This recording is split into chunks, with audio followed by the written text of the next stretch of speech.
Hi, this is a 2002 through 2007 Toyota Sequoia, and today we are going to break down the center console to get at the cup holders.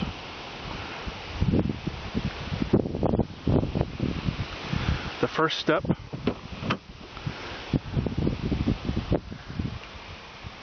is to get rid of your stuff. Step 2 is to remove the transfer case knob. If you'd have a non-4-wheel drive model or a later 4x4 model, you won't have this, so don't worry about it. The next step is to remove the front tray. It has 4 clips, 2 up at the front, 2 down in the back. And to remove this, you can either grasp it here and tug up, or you can slide a trim removal tool and it will pop it. But as you can see, there's the clips there and the clips there. The next step is to remove this trim panel. It also has 4 clips, one here, here, here, and here. To remove it, open the box cover and you can pinch it and it will come up gently. And stop here when it's loose like this.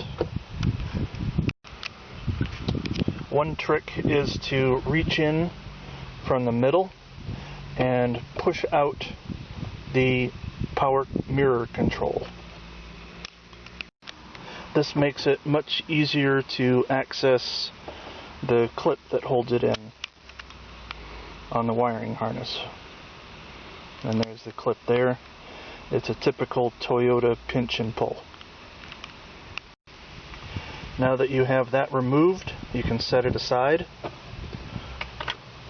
Next, if you have heated seat controls, they're over here. If you don't, these are blank, so you can skip this step. The heated seat controls can be accessed from below.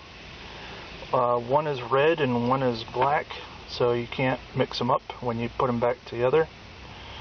They're also typical Toyota squeeze and pull, and they're accessed from the driver's side.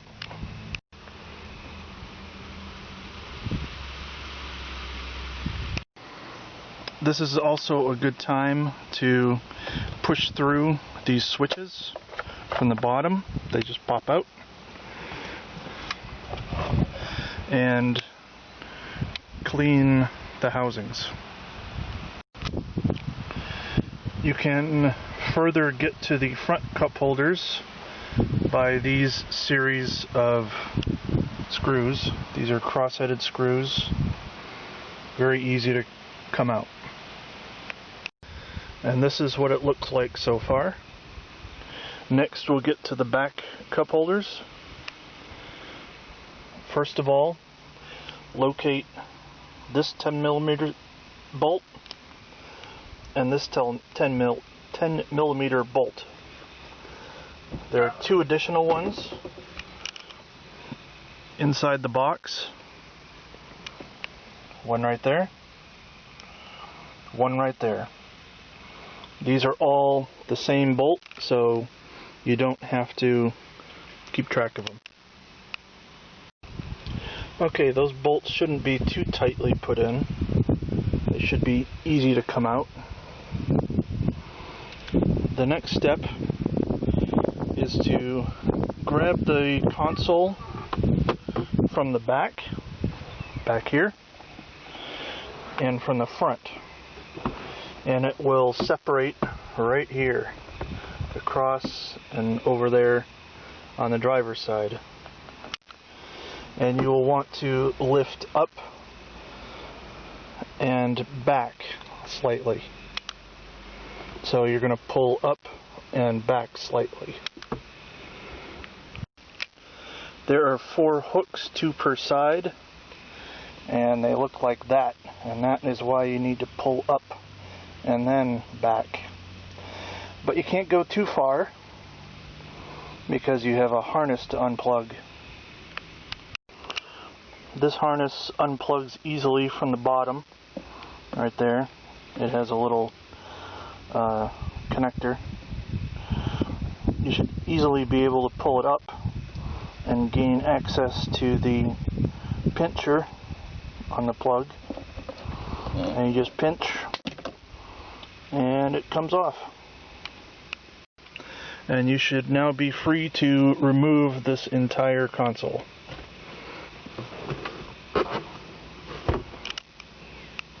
If you ever wondered what was underneath your console, here's the shift boot for the transfer case, the harness to the rear air conditioning controls, the rear speaker amp if you have the JBL system, and the infamous yaw rate sensor for the traction control.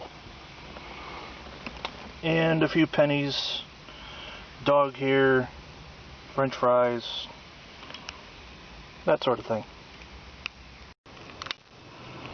Okay, we're back to the front cup holders. Once you unscrew the 2, 4, 6 screws around the side, around the edges, it should just lift right out.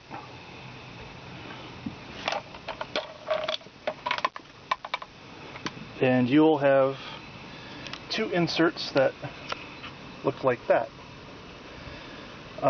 You will note that it has specific tabs on each side and a certain number of holes around the edges.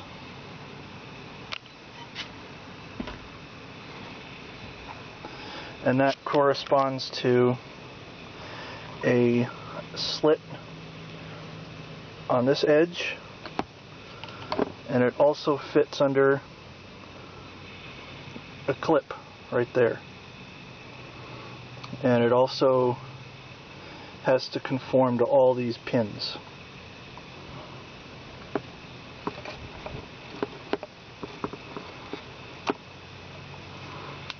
So there's what it looks like. To make these cup holder inserts, I went to the craft store and bought several pages of 2mm foam sheet.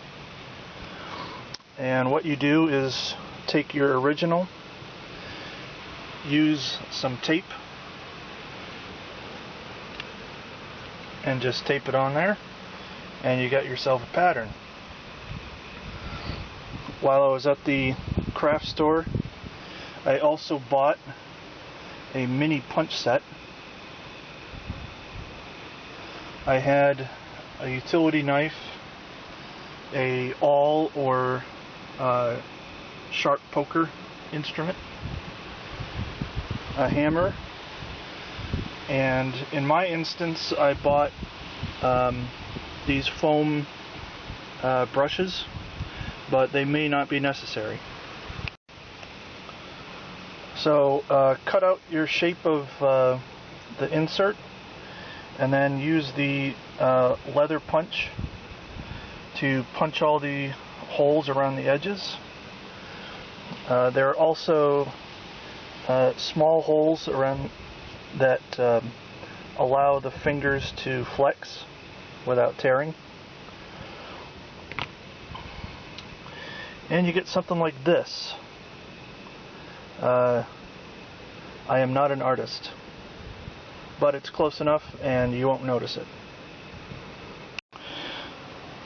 In my case, I decided to glue 2 sheets of foam together. I had Gorilla Glue at home, so I used that. The results are mixed. I mean, they're glued together, but the glue acts as a foam as well, so it is thicker than I wanted it to in some places. So you may or may not want to use glue. You may just want to stick 2 layers loose together, or just go with 1 layer. So once you have your new foam cut out, insert the tab into the slot first, and then slide it under this tab. And if you have it wrong, it won't go in because of the pegs. They only go in one way. So just flip it around if it doesn't fit. But these patterns are exactly the same.